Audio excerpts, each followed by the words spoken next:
Book reviews for other people. This is review 26 of The Testament by S. Lee Glick. S.L.E. Glick. G-I-L-C-K. So I'll read the review. This is a difficult one to review. I'll tell you why later and we'll have a chat about it. So, The Testament by Steve Lee Glick. The first thing I want to say about this book is that Stephen Glick is a surviving stroke victim, and at the front of all his books he lists the warning signs of an oncoming stroke. This could potentially save somebody's life, and I think it's an amazingly public-spirited thing to do. It bears no relevance to the story, but I think it's great. Big up to you. While this is a horror story, we have a bit of everything in here. We read through the narrative of Simon, a young lad growing up in the 70s. Following two branches of his family were taken through a disturbing time as it's apparent that there's something wrong with Joey. The locations are stunning as the family splits to have one half living in the area around Lake Michigan and the other on Lake Superior. It's a coming-of-age horror story and the author pulls no punches. We have two branches of teenage cousins, four on one side and two, one of which is our narrator Simon on the other. Joey is gifted a mask that affects his personality, but the interesting thing about this story is that Joey has gone horribly wrong long before he's given the mask. The social question is, did the mask have any relevance to the unfolding madness, nature or dark forces? The description is beautiful. I loved the state fair and carnival scenes. I'm sure I got a whiff of hot dogs as I read. Glick is the master of the one-liner, and there are some fantastic analogies, similes and observational sentences of description. For instance, what is the difference between a ship and a boat? If a boat can carry a boat, then it can call itself a ship. Isn't that lovely?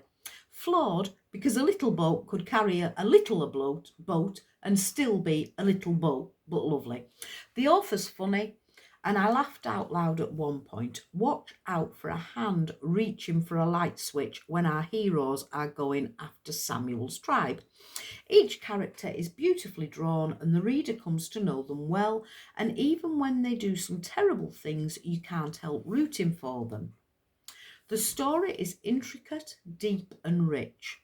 Tragedy follows the family, and one bad apple can turn the rest of the crop. A brilliant story of a family suffering unimaginable horrors. A cracking book. It's light and deep and fun, dark, horrifying and terrifying. I thoroughly enjoyed it. So that's my review. I believe Stephen has changed the name of this to There's Something Wrong with Joey.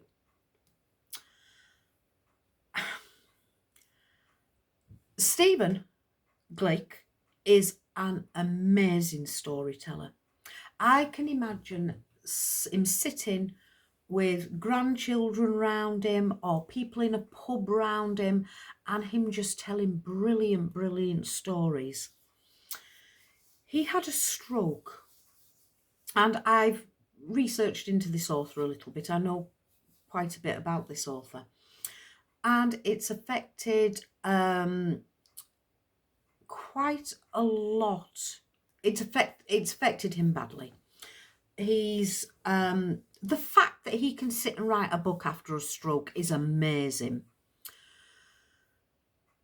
Despite editors working on his book and despite undergoing several edits and republications, I think this book still has errors. Don't let that distract you. The story is fabulous. The description is sublime.